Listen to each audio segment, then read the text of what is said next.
Hello, I am shell और आज हम स्टार्ट करने जा रहे हैं plant physiology. Human physiology already complete हो चुकी है। एक एक टॉपिक लेते जाएंगे और धीरे धीरे हम अपने destination that is completion of syllabus की तरफ बढ़ते जा रहे हैं। ठीक है, आज जो टॉपिक लेंगे that is transportation in plant. Plant physiology का फर्स्ट टॉपिक है ट्रांसपोर्टेशन इन प्लांट। ये हमें लेना है ये वाला topic.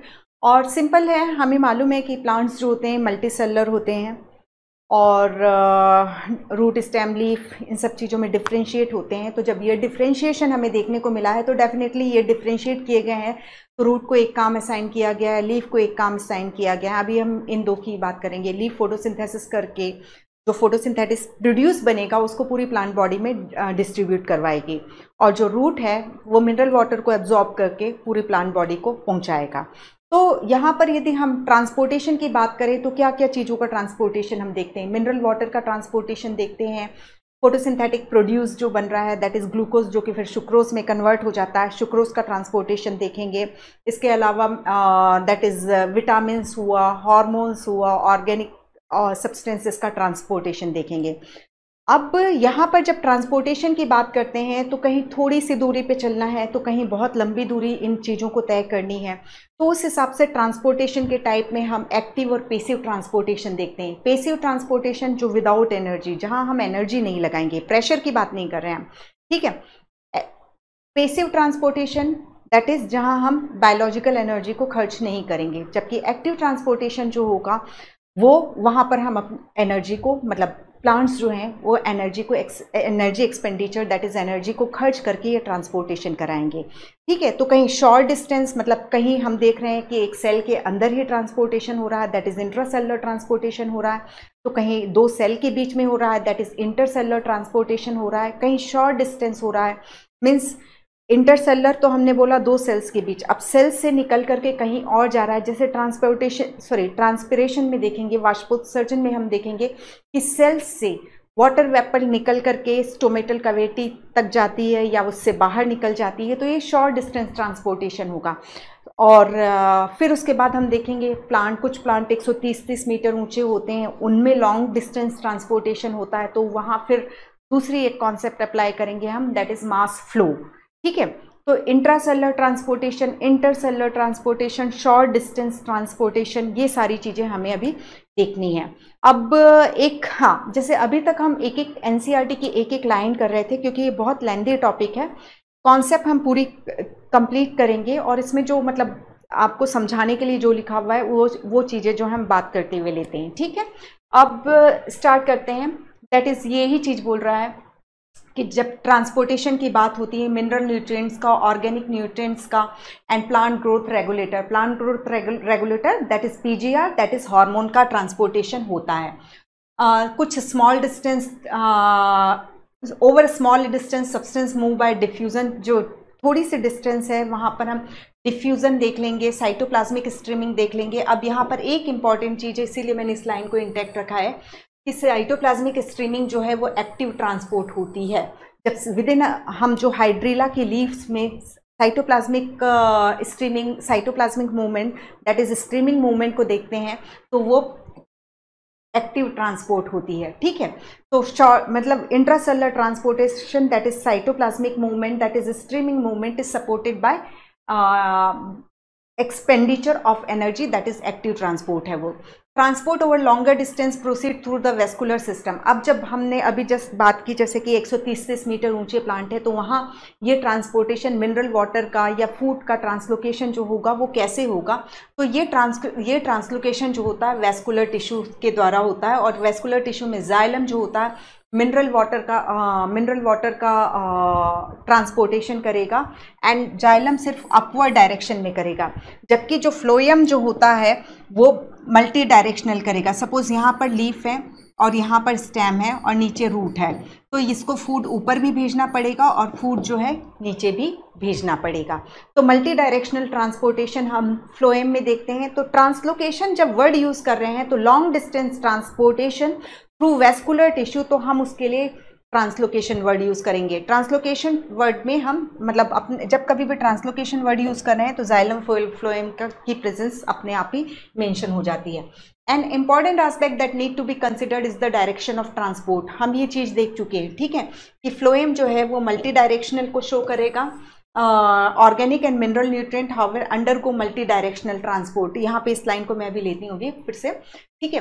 Rooted plant transport, in rooted plant transport is xylem is essentially unidirectional, देख लिया। और यहाँ पर हमने देखा मल्टी डायरेक्शनल। मिनरल वाटर जो है, मिनरल का न्यूट्रिशन का एब्जॉर्प्शन कहाँ से होता है? रूट से होता है, ठीक है। और रूट के जाइलम में जाएंगे और ये यूनिडायरेक्शनल जाइलम के थ्रू शो कर रहे हैं। लेकिन हम एक चीज और देखते हैं, जैसे ये लीव्स में एजिंग हो गई है, सेनेसेंस हो मतलब जीर्णावस्था आ चुकी है, तो इसमें जो मोबाइल एलिमेंट है उनको हम वहां से विड्रॉ कर लेंगे। नहीं तो क्या होगा, पत्ती गिरेगी और उतने मिनरल न्यूट्रिएंट्स भी वेस्ट हो जाएंगे। तो प्लांट सभी की मतलब बायोलॉजिकल सिस्टम बहुत स्मार्टली काम करता है कि अब ये गिरने वाली है तो इसमें हमारी जो भी काम की चीज़ें हैं हम उसको ले लेते हैं। तो स्ट्रक्चरल कंपोनेंट्स जो होते हैं, कैल्शियम वगैरह, वो तो विड्रॉ नहीं किए जा सकते क्योंकि वो सेल वॉल में प्रेजेंट है, उससे तो नहीं होगा। लेकिन जो मोबाइल एलिमेंट है उनको विड्रॉ कर लिया जाता है। तो इसलिए बोल रहा है कि ऑर्गेनिक को तो हमने देखा, सुक्रोज तो मल्टी डायरेक्शनल मूवमेंट शो करेगा, लेकिन यहाँ पर मिनरल न्यूट्रिएंट्स की बात कर रहा है। तो ये जब सेनेसेंस होता है तब ये यहाँ से दूसरे यंगर पार्ट्स को ट्रांसलोकेट करा दिया जाता है। तो मिनरल न्यूट्रिएंट्स भी जो होते हैं वो मल्टी डायरेक्शनल मूवमेंट को, ट्रांसलोकेशन को शो करते हैं। Then organic compound synthesize in the, इनको हम कर चुके हैं। एक लीफ सिंथेसाइज करके उसको सभी पार्ट में भेजेगी, ठीक है। अब ये एक लाइन इसमें यहाँ पर ये फिर बोल रहा है कि जैसे ये है, जैसे हमने कैरेट की रूट लिया, यहाँ पर फूड सिंथेसाइज हो गया है, ठीक है। अब सपोज ये, हालांकि ये तो एनुअल बाइनियल टाइप से होते हैं। अब जब मान लो इसकी पत्तियां पूरी झड़ जाएं, ओके, फोटोसिंथेसिस नहीं हो पाए, तो यहाँ जो फूड स्टोर है वही वापस से ऊपर के पार्ट को दिया जाएगा, फिर वो वहाँ पर सेल डिवीजन होगा, इन फूड को यूज़ करके फिर नई लीफ का फॉर्मेशन होगा। तो यही चीज़ जो है ये बोल रहा है, from the storage organ they are later exported to the needed portion, ठीक है। Then the mineral nutrient are taken up by the root and transported upward into the stem, leaves and the growing region. When any part plant undergo senescence, nutrient may be withdrawn, जो बात की हमने, from such region and move to the growing parts. नहीं तो waste हो जाएगा। Hormone या plant growth regulator and other chemical signals are also transported through in very small amount. PGR जो होते हैं बहुत स्मॉल अमाउंट में ही बनते हैं। Some time in strictly polarize, या तो ऊपर से नीचे जा रहे हैं या नीचे से ऊपर जा रहे हैं, ठीक है। ये चीज़ें हमें देखने को मिलेगी। देन यहाँ पर जो पोलराइज्ड लिखा हुआ है दैट इज यूनिडायरेक्शनल मैनर, ठीक है। पोलराइज नीचे से ऊपर या ऊपर से नीचे जो भी है। Then hence in a flowering plant there is a complex traffic, कोई इधर जा रहा है, कोई उधर जा रहा है, कोई मल्टी डायरेक्शनल जा रहा है। तो सब अपनी अपनी ज़रूरत, मतलब जो उनको जहाँ पहुँचना है वो जाते रहते हैं। तो प्लांट के अंदर यदि हम मॉलिक्यूल्स का ट्रैफिक देखें तो एक कॉम्प्लिकेटेड चीज़ दिखाई दे रही है। दैट इज़ कॉम्प्लिकेटेड कुछ नहीं, कोई ऊपर से नीचे जा रहा है, कोई नीचे से ऊपर जा रहा है, कोई सभी डायरेक्शन में जा रहा है, ये चीज़ है। देन अब यहाँ पर मीन्स ऑफ ट्रांसपोर्ट की बात करते हैं। तो मीन्स ऑफ ट्रांसपोर्ट में सबसे पहले जो होता है डिफ्यूज़न होता है, ठीक है। डिफ्यूज़न हमने आई थिंक 6 से पढ़ना शुरू कर दिया था, ठीक है। तो डिफ्यूज़न जो होता है, डिफ्यूज़न की बात करें तो ये कॉन्सेंट्रेशन ग्रेडियंट पर डिपेंड करता है। कॉन्सेंट्रेशन ग्रेडियंट मीन्स यहाँ पर किसी मॉलिक्यूल का, मान लो यहाँ पर 100 मॉलिक्यूल्स हैं और यहाँ पर 20 मॉलिक्यूल्स हैं, तो ये मूवमेंट जो होगी इस डायरेक्शन में होगी, ठीक है, या इस डायरेक्शन में होगी। यहाँ तो हम 20 मॉलिक्यूल्स शो कर रहे हैं, यहाँ पर इसका कोई कॉन्सेंट्रेशन नहीं है, तो ये ऑल डायरेक्शन में तब तक डिफ्यूज़ होता रहेगा जब तक उसका कॉन्सेंट्रेशन जो है वो मतलब इक्विलिब्रियम, संतुलन स्थापित ना हो जाए। तो ये जो होता है डिफ्यूज़न होता है। तो डिफ्यूज़न में सबसे important cheese that is concentration gradient को इस्टेब्लिश करना पड़ता है। इसको कोई लिविंग सिस्टम से कोई मतलब नहीं है, बस यदि इसका हायर कंसेंट्रेशन है किसी मॉलिक्यूल का तो वो इधर उधर मूव करते रहेंगे due to their kinetic energy, ठीक है। अब ये तो यहाँ पर डिफ्यूज़न में जो सबसे इंपॉर्टेंट पॉइंट है that is according to concentration gradient. From a region of higher concentration to region of lower concentration, हमें ये डिफ्यूजन देखने को मिलेगा। ओके, देन अब हम नेक्स्ट इसमें देखते हैं एनसीईआरटी क्या लिख रही है। हाँ, अब यहाँ पर डिफ्यूजन की बात करें तो ये पेसिव है, क्योंकि कॉन्सेंट्रेशन ग्रेडियंट के अकॉर्डिंग हो रहा है और इसको कोई ट्रांसपोर्टर नहीं चाहिए, वो अपने आप ही डिफ्यूज होगा। तो ये पेसिव है, एनर्जी खर्च नहीं कर रहे हैं, तो पेसिव हो गया। From one part of the cell to the other, और हाँ, डिफ्यूजन हमें सेल के अंदर भी देखने को मिलेगा, डिफ्यूजन इंट्रासेलुलर भी होगा, यही बोल रहा है from one part of the cell to the other part of the cell, और from cell to cell, that is intercellular movement. And over short distance में हम डिफ्यूजन देखते हैं ट्रांसपिरेशन में वाटर वेपर का, कि जो सेल से निकल करके स्टोमेटल कैविटी से होते हुए एटमॉस्फेयर में चली जाती है, that is short distance movement. ठीक है, तो ये हो गया। तो हमने क्या देखा मूवमेंट डिफ्यूजन के बारे में, that is passive according to concentration gradient, and then intracellular, it can be intracellular, it can be intercellular, it can be outside the cell also.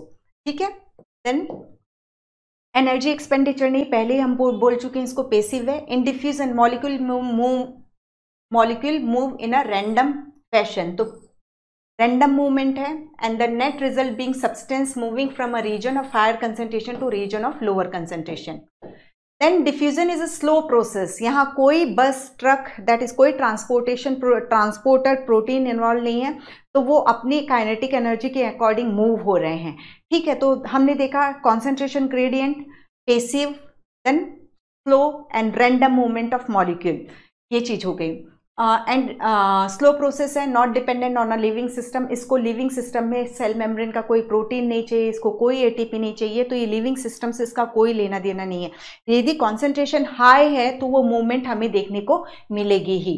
Then diffusion is obvious in gases and liquid and gaseous state में हम diffusion को बहुत अच्छे से देख लेते हैं। अब यहाँ पर है, but diffusion in solid is more likely rather than of solids, तो सॉलिड के अंदर डिफ्यूजन हो सकता है, लेकिन सॉलिड का सॉलिड में डिफ्यूजन देखने को कंपैरेटिवली देखने को नहीं मिलता है, यही लाइन का मतलब है। But diffusion in solid is more likely rather than of solids. ठीक है, सॉलिड का सॉलिड में डिफ्यूजन में नहीं होता है, जबकि सॉलिड में किसी दूसरी चीजों का, जैसे कोई सॉलिड है, स्पेस तो थोड़ा सा, हालांकि उनके जो इंटरमोलिकुलर स्पेस उसमें ना के बराबर रहता है, बट गैस या लिक्विड जो है, गैस या लिक्विड जो है सॉलिड के अंदर डिफ्यूज हो सकते हैं। ठीक है, diffusion is very important to plant since it is only means of gaseous movement within the.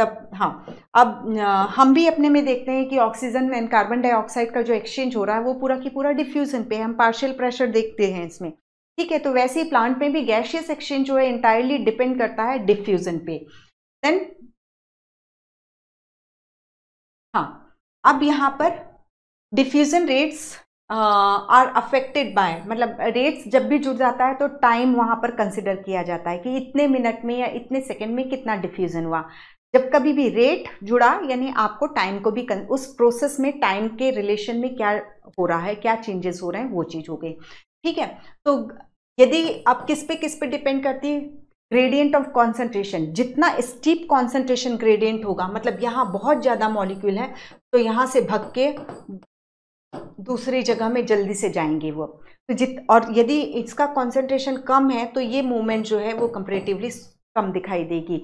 या सिंपल इसको ये भी कहने के बजाय हम बोल रहे हैं कि यहाँ पर ये कॉन्सेंट्रेशन है और इस मॉलिक्यूल का, और ये जो यहाँ मॉलिक्यूल है वो भी है, और एक जगह पे एक ये जगह है जहाँ पर यहीं पर सिर्फ ये मॉलिक्यूल हैं, तो यहाँ पर डिफ्यूजन रेट जो होगी जल्दी होगी एज कंपेयर टू यहाँ, क्योंकि यहाँ पे भी बाहर पे भी वो मॉलिक्यूल प्रेजेंट हैं। ठीक है, देन सेकंड बोल रहा है कि permeability of the membrane space. अब हम इसको प्लांट के रिलेशन में पढ़ रहे हैं, इसलिए यहाँ मेम्ब्रेन को कंसिडर करेंगे। अब जैसे ये मेम्ब्रेन है, ये हमारी लिपिड एंड प्रोटीन की बनी हुई है। ठीक है, जिसमें मेजर पोर्शन जो होता है वो लिपिड का होता है। अब लिपिड यदि कोई सब्सटेंस है, यहाँ हम देख रहे हैं ये प्रेजेंट है। ठीक है, लिपिड जो होता है हाइड्रोफिलिक सब्सटेंसेस को अपने में से क्रॉस नहीं होने देता, पोलर मॉलिक्यूल को अपने में से क्रॉस नहीं होने देता। तो भले ही ये हाइड्रोफिलिक सब्सटेंस का कॉन्सेंट्रेशन यहाँ कितना भी बना दो, बट इसने बोल दिया नो, तो ये चीज यहाँ से यहाँ नहीं आ सकती। तो इसी चीज को बोल रहा है कि ये तो हमने देखा परमेएबिलिटी ऑफ मेम्ब्रेन, यदि जो मॉलिक्यूल जिसको डिफ्यूज होना है उसके लिए मस्ट है कि वो यदि मेम्ब्रेन को क्रॉस कर सकता है तभी वो डिफ्यूज हो सकता है, यदि मेम्ब्रेन अलाउ नहीं कर रही उसका डिफ्यूजन तो वो डिफ्यूज नहीं हो सकेगा। देन थर्ड है टेम्परेचर। तो टेम्परेचर के केस में ये रहता है कि डिफ्यूजन किसकी प्रॉपर्टी देख रहे हैं, उसमें प्रेजेंट काइनेटिक एनर्जी। तो जब हम टेम्परेचर इंक्रीज करते हैं तो काइनेटिक एनर्जी इंक्रीज होती है, जिसके कारण रेट ऑफ डिफ्यूजन जो है फास्ट हो जाती है। एंड फोर्थ देखते हैं प्रेशर।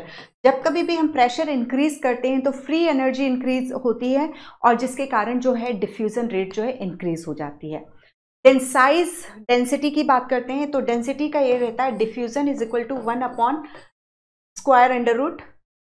डेंसिटी, डी लिख रही हूं मैं, ठीक है। तो इनवर्सली प्रोपोर्शनल होता है डेंसिटी के स्क्वायर रूट के, ठीक है। जो जितना हल्का होगा वो उतनी तेजी, जिसकी डेंसिटी जितनी कम होगी वो उतनी ही तेजी से डिफ्यूज होगा, और जो जिसकी डेंसिटी जितनी ज़्यादा होगी वो उतनी ही देरी से डिफ्यूज होगा।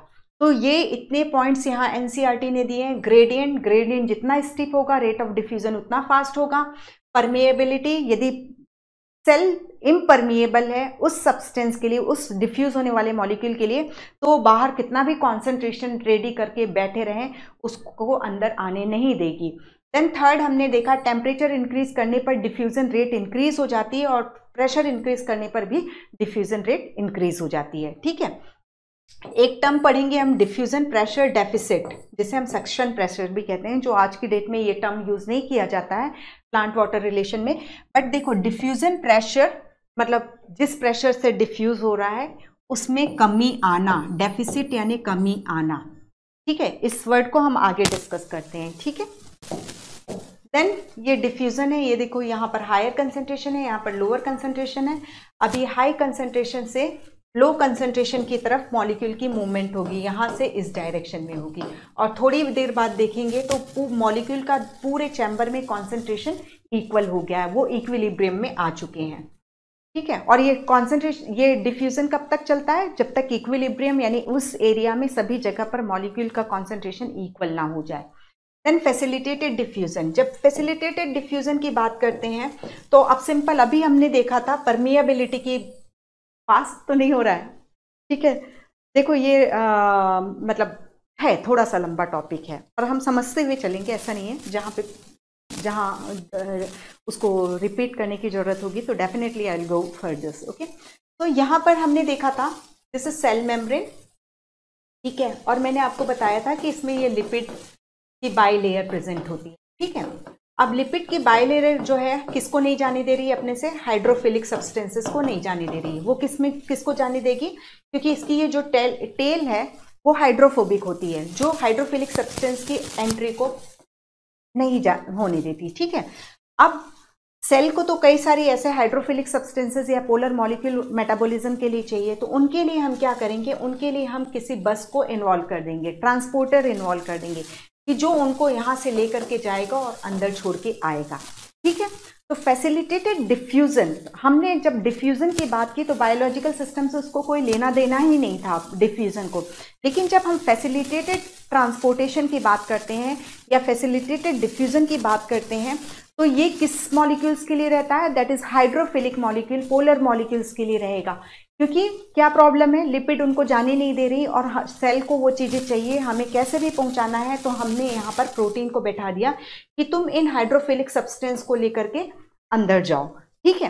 तो यहाँ क्लियर हम देख रहे हैं, यहाँ ट्रांसपोर्ट प्रोटीन की रिक्वायरमेंट हो रही है, बट फैसिलिटेटेड डिफ्यूजन बोल रहे हैं तो यानी यदि किसी मॉलिक्यूल को हमें पहुंचाना है तो कॉन्सेंट्रेशन ग्रेडियंट होना चाहिए कि उसका कॉन्सेंट्रेशन बाहर ज़्यादा है और अंदर नहीं है या लो है, आइदर है नहीं या लो है, तब तो ये प्रोटीन काम का है जो हमने उसको बैठाया है कि वो वही चीज़ कर पाएगा कि भाई ठीक है, यदि बाहर ज़्यादा है तो मैं अंदर छोड़ दूंगा, ओके, ये वाली चीज है। तो कॉन्सेंट्रेशन ग्रेडियंट फैसिलिटेटेड डिफ्यूजन में, फैसिलिटेटेड ट्रांसपोर्टेशन में एक तो मेम्ब्रेन प्रोटीन चाहिए और दूसरा कॉन्सेंट्रेशन ग्रेडियंट का होना जरूरी है। अब तीसरी चीज ये प्रोटीन है। प्रोटीन हमें मालूम है कि प्रोटीन की एक पर्टिकुलर स्ट्रक्चर होती है, यदि कोई इनहिबिटर इस प्रोटीन की ऐसी स्ट्रक्चर है, यदि कोई इनहिबिटर आके इसकी स्ट्रक्चर को ऐसा कुछ तोड़ फाड़ देता है, डिफॉर्म कर देता है, उस केस में ये प्रोटीन ट्रांसपोर्ट नहीं कर पाएगा। ठीक है, क्लियर? तो ये चीज है। तो कोई भी इनहिबिटर के लिए फैसिलिटेटेड डिफ्यूजन भी जो होगा वो सेंसिटिव हो जाएगा। देन अब एक चीज, ये मैंने यहाँ 100 ट्रांसपोर्टर बैठाए थे, ठीक है, और सपोज वो 100 ट्रांसपोर्टर हर एक ट्रांसपोर्टेशन एक मॉलिक्यूल को ही लेकर के जा सकता है, और यहाँ पर 500 है। तो जब एक कंडीशन आएगी कि जैसे यहाँ पर कॉन्सेंट्रेशन ग्रेडियंट है, ये ट्रांसपोर्टर प्रोटीन है, सबके साथ एक एक जुड़ गए, 500 में से 100 जुड़ गए, ठीक है, तो एक जुड़ा, दो जुड़ा, इस तरीके से करते करते ये 100 मॉलिक्यूल्स जुड़ गए। अब जितने ट्रांसपोर्टर प्रोटीन थे सब फुल हो गए, पैक हो गए, मॉलिक्यूल डिफ्यूज, मतलब जिनको लेकर के जाना है वो उनमें बैठ गए। तो अब हम भले ही यहाँ कितना भी कॉन्सेंट्रेशन और बढ़ाते जाएं, हमें रेट ऑफ डिफ्यूजन जो है बढ़ते हुए नहीं दिखाएगा। दैट इज सैचुरेशन हमें देखने को मिलता है। जब ये इनको छोड़ करके अंदर आ जाएंगे, फिर खाली हो जाएंगे, तो फिर दूसरे नए यहाँ पर इस पे बैठेंगे। तो सैचुरेशन हम देखते हैं फैसिलिटेटेड ट्रांसपोर्टेशन में। ओके, अब यहाँ पर एक कॉन्सेप्ट और लो, दैट इज जब हम फैसिलिटेटेड डिफ्यूजन की बात करते हैं तो हम दो प्रोटीन की बात करते हैं। एक हम पढ़ते हैं चैनल प्रोटीन और एक हम पढ़ते हैं कैरियर प्रोटीन। ठीक है, शेप जैसा ही बने। तो चैनल प्रोटीन के केस में ये रहता है,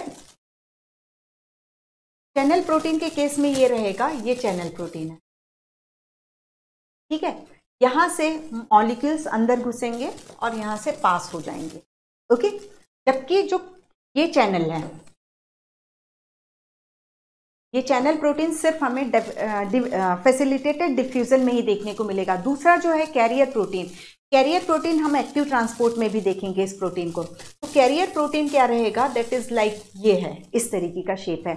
लाइक मैं ये मेरे जो दोनों आर्म से सर्कल बन रहा है अंदर, ये इनर स्पेस है और इसके बाहर का बाहर स्पेस है। बाहर के साइड में मॉलिक्यूल्स का बहुत सारा कॉन्सेंट्रेशन है।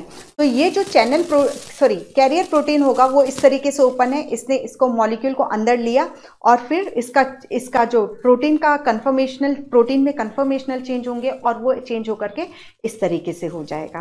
ठीक है, तो यहाँ से इसने ऐसे लिया और फिर उसके स्ट्रक्चर में चेंज हुआ और मॉलिक्यूल को अंदर कर दिया, जबकि चैनल प्रोटीन में ये ओपन पैसेज था। ओके, तो ये डिफरेंस होता है। कैरियर, ये चैनल प्रोटीन है और ये कैरियर प्रोटीन है।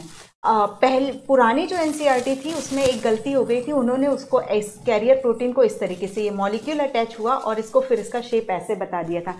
लेकिन हमें क्लियरली अच्छे से मालूम है कि प्रोटीन जो होता है वो कभी भी फ्लिप फ्लॉप मूवमेंट नहीं शो करता। पुरानी एनसीईआरटी में ये इमेज था, अभी नई एनसीईआरटी में रेक्टिफाइड हो गया है वो, बट ऐसा था। तो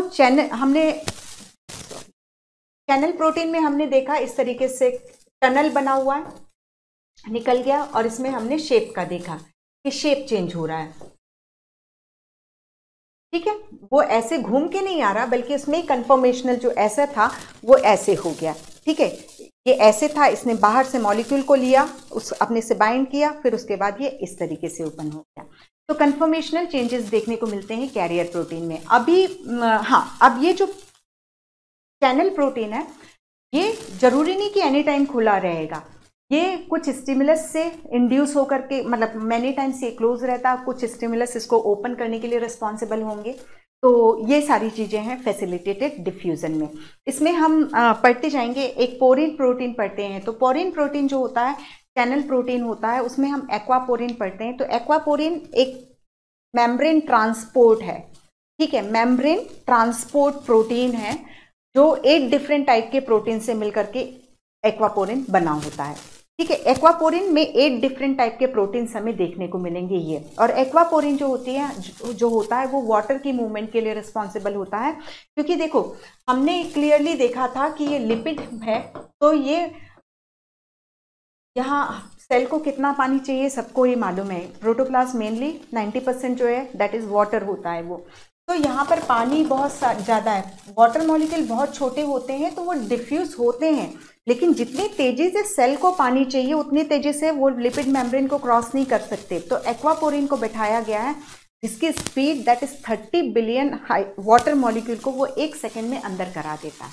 यहाँ से करवाएंगे, लिपिड के थ्रू करवाएंगे तो बहुत स्लो रहेगी। एक्वापोरिन है, ये फटाफट करता जाएगा। ठीक है, तो अब हम फैसिलिटेटेड डिफ्यूजन की बात करते हैं। As pointed out earlier, a gradient must already be present for diffusion to occur. The diffusion of any substance across a membrane also depend on solubility of lipid.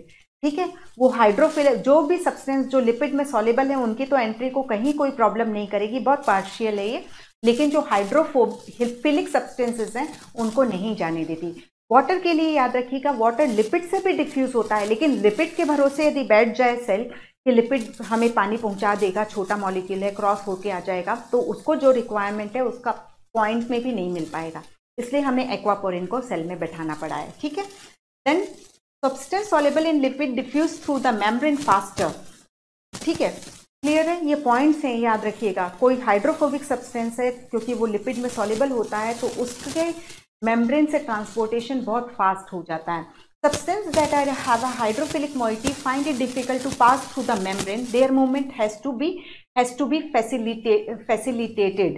Membrane protein provides site at which such molecule cross the hydrophilic molecule को ही cell membrane को cross कराने के लिए हमें membrane protein को बैठाना पड़ता है। ठीक है, और ये जितने भी मेम्ब्रेन प्रोटीन है उनको कलेक्टिवली परमिएज बोला जाता है, एक पॉइंट ये भी याद रखिएगा। Then in facilitated diffusion, special protein help move substance across membrane without expenditure of ATP energy. तो facilitated transportation में हमने शुरू में ही बात की कि membrane protein चाहिए और इसमें concentration gradient का होना must है। That is वो diffuse होंगे उस ट्रांस मेम्ब्रेन प्रोटीन के थ्रू, उस कैरियर या चैनल प्रोटीन के थ्रू वो डिफ्यूज होंगे, वहां हमें एनर्जी लगाने की जरूरत नहीं होगी। Facilitated diffusion cannot cause net transport of molecule from a low to high concentration. ठीक है, एक्टिव ट्रांसपोर्ट नहीं करता है फैसिलिटेटेड डिफ्यूजन, वो पेसिव ट्रांसपोर्ट ही करता है। बस पेसिव ट्रांसपोर्ट में हाइड्रोफिलिक सब्सटेंस के लिए वो एक बस के रूप में प्रेजेंट होता है कि आओ तुम बैठ जाओ, मैं तुम्हें सेल के अंदर तक पहुंचा देता हूं या मैं तुम्हें सेल के बाहर तक पहुंचा देता हूं। ठीक है, transport rate reaches a maximum when all, हाँ ये सैचुरेशन, वही जो 100 है, 100 बैठ गए तो सैचुरेशन, फिर बाहर कितना भी कॉन्सेंट्रेशन हो वो और मॉलिक्यूल को नहीं ले जा सकते, जब वो खाली होंगे तभी फिर वो दूसरे नए मॉलिक्यूल को बैठाएंगे। Facilitated diffusion is very specific. हाँ, ये जो है ये स्पेसिफिसिटी एक्टिव और पेसिव ट्रांसपोर्ट फैसिलिटेटेड जो है, ये प्रोटीन जो है सपोज ये एक्स को बैठाता है तो हम सोचे कि ये वाई को ले जाए तो ये मना कर देगा, जिसकी कार है एक्स की कार है वही बैठेगा। ठीक है, तो जिसका प्रोटीन है, जिसकी उस मेम्ब्रेन प्रोटीन की जिससे स्पेसिफिसिटी है वही उससे ट्रांसपोर्ट हो सकता है। ठीक है, और सेंसिटिव टू इनहिबिटर की, यदि कोई इनहिबिटर जो है वो प्रोटीन की स्ट्रक्चर को डिस्ट्रॉय करता है तो वो इस फैसिलिटेटेड डिफ्यूजन को भी स्टॉप करेगा। ओके, तो protein from channel in the membrane of the molecule to pass through, some channel are always open, others can be controlled. मैंने यही बोला कि जरूरी नहीं है कि ये जो चैनल है वो हमेशा ओपन रहे। हम नर्व इम्पल्स में ही कि डीपोलराइजेशन वगैरह में देखते हैं कि जैसे स्टिमुलस न्यूरोट्रांसमीटर आता है, सोडियम गेट ओपन हो जाते हैं और सोडियम अंदर जाना शुरू हो जाते हैं, जो डीपोलराइजेशन का कारण बनते हैं। ठीक है, सम आर लार्ज, कुछ जो चैनल प्रोटीन है लार्ज होते हैं, allowing a variety of molecule to cross. अब ये लार्ज प्रोटीन जो है वो पोरिन है, और ये पोरिन जो होते हैं ये माइटोकॉन्ड्रिया, क्लोरोप्लास्ट की आउटर मेम्ब्रेन में और बैक्टीरियल मेम्ब्रेन में प्रेजेंट होते हैं। ठीक है, और स्मॉल प्रोटीन को अपने से पास कराते हैं। तो पोरिन जो है वो लार्ज प्रोटीन है जिससे स्मॉल प्रोटीन पास होते हैं, और एक्वापोरिन ही उसी में से एक एग्जाम्पल है। और ये याद रखिएगा आप कि दैट इज वाटर चैनल जो होते हैं वो चैनल प्रोटीन होते हैं, नाम से क्लियर है, वाटर चैनल प्रोटीन होते हैं, made up of 8 different type of aquaporin. तो वाटर चैनल किससे बने हुए हैं? 8 different type of aquaporin protein से बने होते हैं। ओके, नेक्स्ट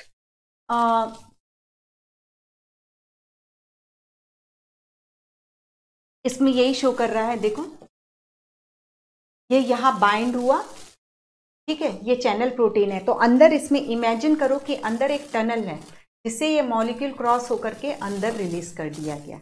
ठीक है, कॉन्सेंट्रेशन ग्रेडियंट हमें क्लियर दिखाई दे रहा है, यहाँ हाई कॉन्सेंट्रेशन है, यहाँ पर लो कॉन्सेंट्रेशन। ठीक है, तो ये ट्रांसपोर्ट प्रोटीन ने इसको अंदर की तरफ रिलीज किया। ठीक है, तो दैट इज मेम्ब्रेन प्रोटीन की रिक्वायरमेंट होगी। मेम्ब्रेन प्रोटीन को हम कलेक्टिवली परमिएज बोलते हैं, और कॉन्सेंट्रेशन ग्रेडियंट, ये सारी चीजें। अभी एक चार्ट में अब passive, symport and antiport. Symport, antiport facilitated diffusion में पढ़ रहे हैं तो ऑटोमेटिकली पेसिव ही हो जाएगा।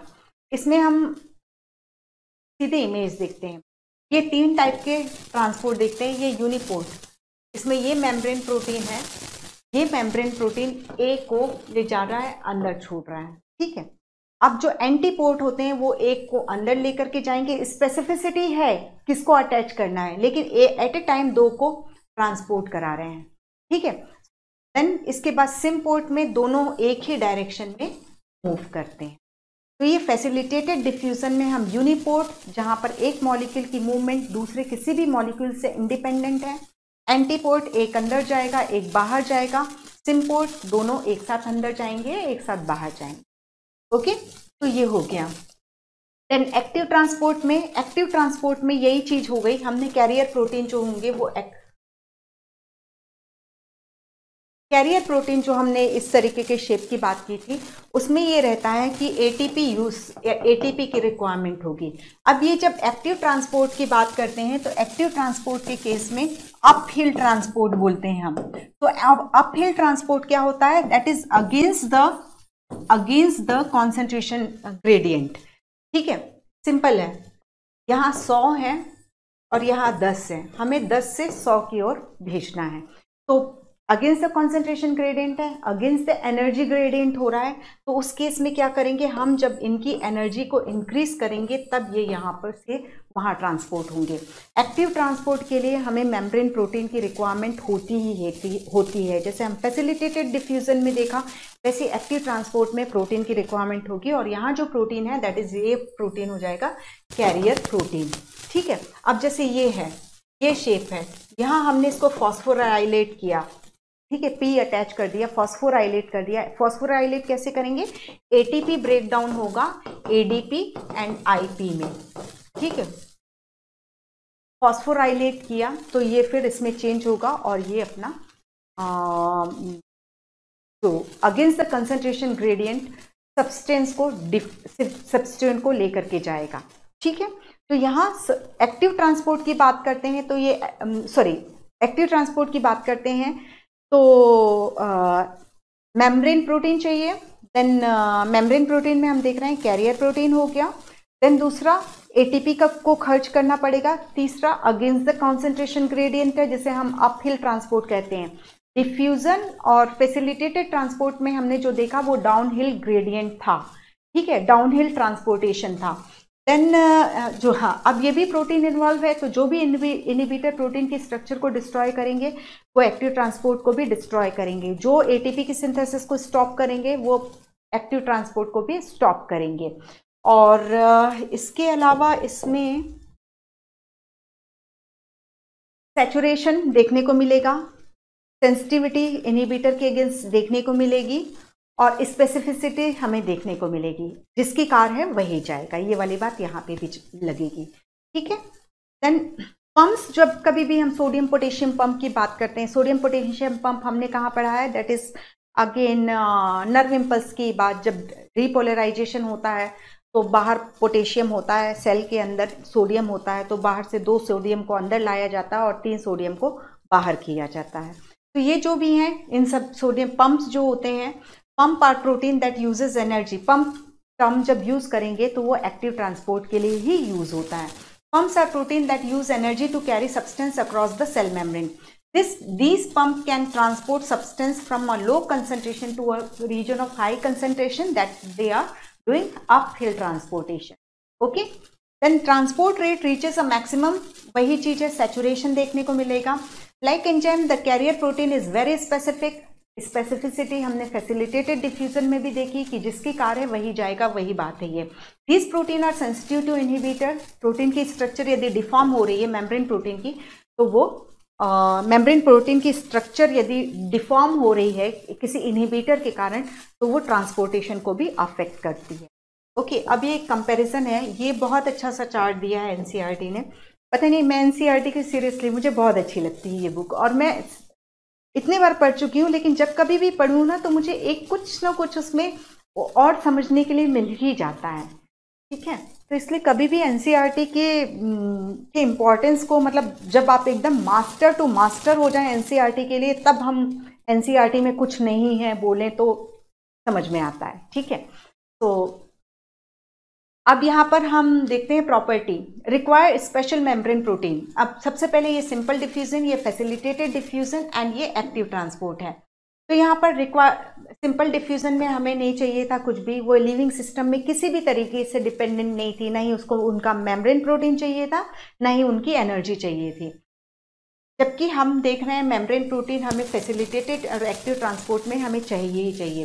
हाईली सेलेक्टिव, ठीक है, तो यहाँ ऐसे सिलेक्शन वाला कोई चक्कर ही नहीं था, यहाँ पर कॉन्सेंट्रेशन है तो डिफ्यूजन होगा, जबकि यहाँ पर जिसकी कार वही जाएगा। ठीक है, ट्रांसपोर्ट सैचुरेटेड, 100 में से 100 बस है, 100 लोग बैठ गए, तो फिर रेट ऑफ ट्रांसपोर्टेशन जो है बढ़ा। मतलब आप सोचो कि आप कॉन्सेंट्रेशन, आपके पास 100 बस हैं और आप सोचो कि 500 लोग को खड़े कर दो और तुरंत एक बार में उनको पहुंचा दो, तो वो नहीं हो सकता। जब वो बस खाली होकर के आएगी तभी। तो ट्रांसपोर्टेशन सैचुरेशन दोनों में ही हमें देखने को मिलेगा। ये डाउनहिल ट्रांसपोर्ट है, ये फैसिलिटेटेड डिफ्यूजन भी डाउनहिल ट्रांसपोर्ट है, that is according to concentration gradient होता है, जबकि ये अपहिल ट्रांसपोर्ट है। ठीक है, that is against the concentration gradient. इसको एनर्जी की रिक्वायरमेंट नहीं है, इसको भी एनर्जी की रिक्वायरमेंट नहीं है। ये क्योंकि अपहिल ट्रांसपोर्ट कर रहा है, अगेंस्ट द कॉन्सेंट्रेशन ग्रेडियंट कर रहा है, तो इसको एनर्जी की रिक्वायरमेंट है। ओके, तो ये हो गया कंपैरिजन। एक चीज और, हम secondary active transport word use करते हैं। सेकेंडरी एक्टिव ट्रांसपोर्ट में देखो, जब हम ट्रांसपोर्टेशन, अभी कैरियर प्रोटीन के केस में मैंने आपको बताया कि ये जो मेम्ब्रेन जो भी ये स्ट्रक्चर की बात कर रहे हैं, तो उसको फॉस्फोराइलेट किया जाएगा और वो प्रोटीन जो सब्सटेंस है उसको ट्रांसपोर्ट करा देगा। सेकेंडरी एक्टिव ट्रांसपोर्ट में क्या होता है कि वो उसमें, जैसे ये अंदर हाइड्रोजन आयंस ज़्यादा हैं, सपोज सेल जो है हाइड्रोजन के रिलेशन में ही चलते, प्लांट सेल्स, ठीक है, इनको हमने बाहर यहाँ कम कॉन्सेंट्रेशन है हाइड्रोजन, तो प्रोटॉन पंप काम करेंगे। प्रोटॉन पंप यूज बोल रहे हैं, तो एटीपी तो यूज हो गई, इन्हें हमने एटीपी की हेल्प से बाहर किया, प्रोटॉन पंप के थ्रू इसको बाहर किया। अब बाहर जो है सोडियम, या हम एक्स ले लेते हैं, एक्स। अब क्या होगा, अब यहाँ हम प्रोटॉन पंप के थ्रू बाहर हमने प्रोटॉन्स का कॉन्सेंट्रेशन बहुत हाई कर दिया।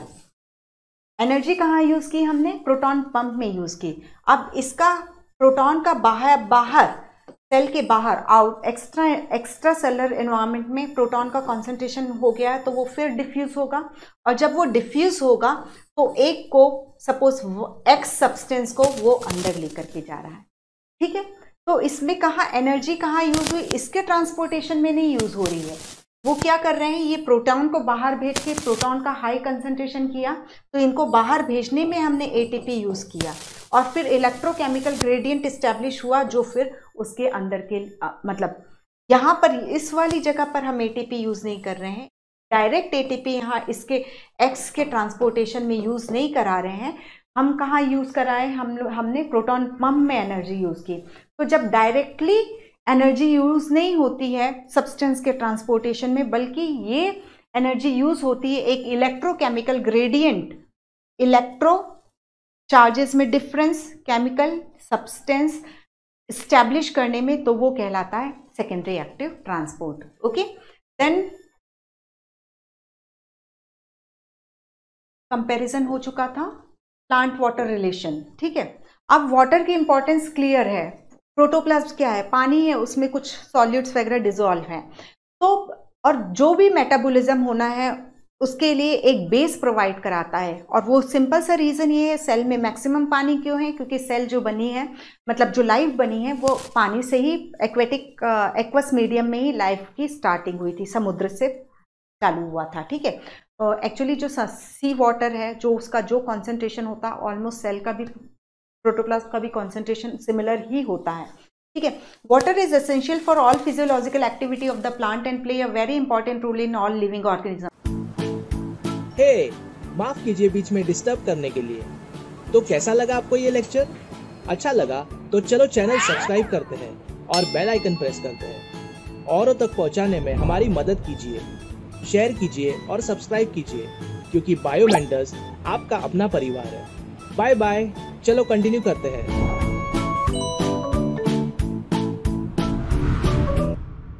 It provides the medium in which most substances are dissolved. The protoplasm of the cell is nothing but a water in which different molecules are dissolved and suspended. अब water में, हाँ, अब यहाँ थोड़ा सा, हालांकि उतना नहीं है, फिर भी याद रखिए आप कि वाटरमेलन जो तरबूज हम खाते हैं उसमें 92% जो है पानी है।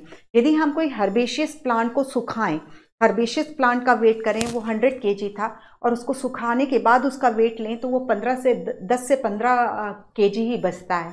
तो यानी मेन क्या काउंट कर रहा था, दैट इज वाटर ही, उसके फ्रेश वेट में वाटर ही कंट्रीब्यूट कर रहा था। यही चीज बोल रहा है कि 92% वाटरमेलन में है।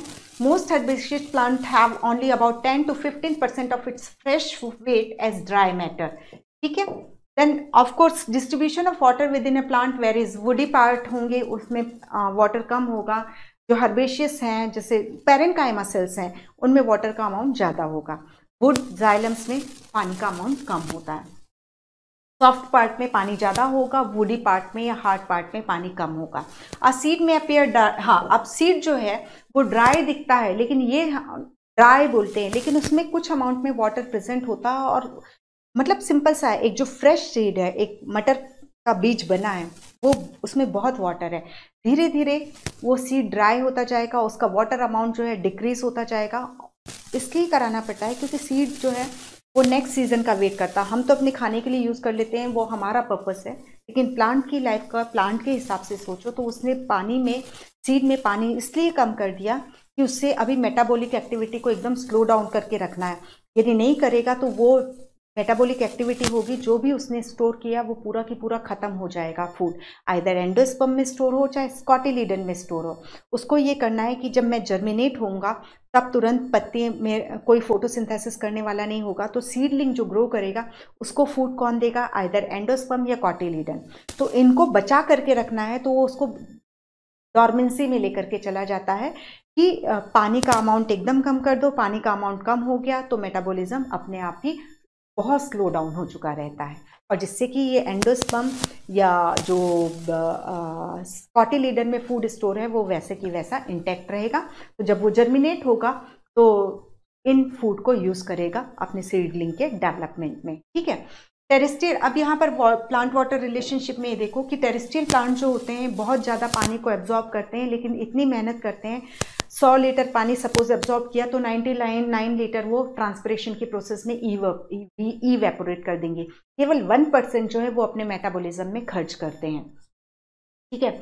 एक मैच्योर कॉर्न प्लांट जो होता है, ये थोड़े से डेटाज याद रख लीजिएगा क्योंकि कुछ नए नए क्वेश्चंस उन लोगों को बनाना है। बहुत सारे क्वेश्चंस बन चुके हैं। ये भी हो सकता है कि एक कॉर्न प्लांट जो है कितना पानी एब्जॉर्ब करता है। तो एक मैच्योर कॉर्न प्लांट जो होता है वो 3 लीटर वाटर, एक मैच्योर प्लांट कॉर्न, मक्के का पौधा 3 लीटर वाटर को एब्जॉर्ब करता है। जबकि यदि हम एक मस्टर्ड प्लांट की बात करें तो वो 5 घंटे में उसका जितना वेट होता उतना पानी 5 घंटे में अपने वेट के बराबर प्लांट पानी को एब्जॉर्ब कर लेता है। ठीक है। और तो अब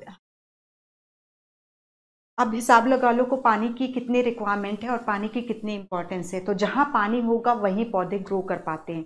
ऐसी जगह में वो ग्रो करने की हिमाकत नहीं करेंगे जहाँ पानी नहीं है, क्योंकि देख रहे हैं पानी कितनी रिक्वायरमेंट है, तो क्यों वहाँ जाएंगे जहाँ उनको पानी नहीं मिल रहा है।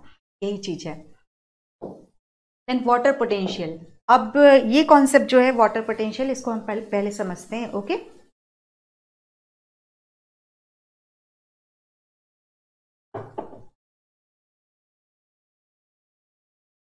तो वाटर पोटेंशियल की बात करते हैं तो water potential that is energy के रिलेशन में हम पढ़ेंगे।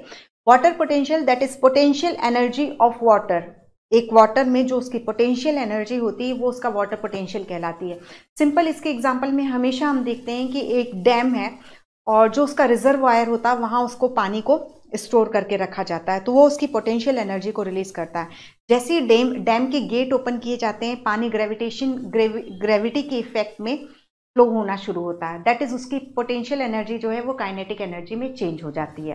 तो water potential, that is potential energy, water की पोटेंशियल एनर्जी को हम वाटर पोटेंशियल से डिफाइन करते हैं। अब वाटर पोटेंशियल को हम के लिए जो साइन यूज किया जाता है वो साई यूज किया जाता है, और नॉर्मल टेम्परेचर और नॉर्मल एटमॉस्फेरिक प्रेशर में वाटर पोटेंशियल की वैल्यू हम 0 लेते हैं। एक प्योर वाटर की वाटर पोटेंशियल जो होता है, प्योर वाटर का, प्योर वाटर यानी सिर्फ उसमें H2O मॉलिक्यूल होगा, कोई सॉलिड नहीं होगा, प्योर वाटर की का वाटर पोटेंशियल जो है हम 0 लेते हैं। ठीक है, तो वाटर पोटेंशियल देखा, दैट इज उसमें energy available to do work, जो एनर्जी है उसको हम बोल रहे हैं वाटर पोटेंशियल। ठीक है, और प्योर वाटर का वाटर पोटेंशियल हमने 0 लिया। अब क्या होता है, ये जैसे वाटर मॉलिक्यूल है, ये इनमें जो काइनेटिक एनर्जी है, ठीक है, अब ये इस काइनेटिक एनर्जी के कारण ही वो एक जगह से दूसरी जगह मूव करेंगे। यदि इसकी हाई एनर्जी है तो ये मूव करेगा लो एनर्जी वाले, एनर्जी मतलब एनर्जी मतलब कोई भी मूवमेंट है वो हमेशा एनर्जी ग्रेडियंट के अकॉर्डिंग ही होगी।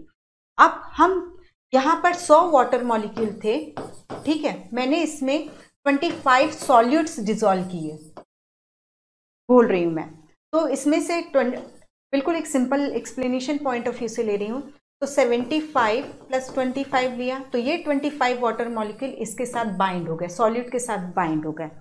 अब वो बाइंड हो गए तो अब वो फ्री फॉर्म में नहीं है, उनकी एनर्जी काउंट नहीं होगी। अब कितने की एनर्जी काउंट होगी, 75 वाटर मॉलिक्यूल की काउंट होगी।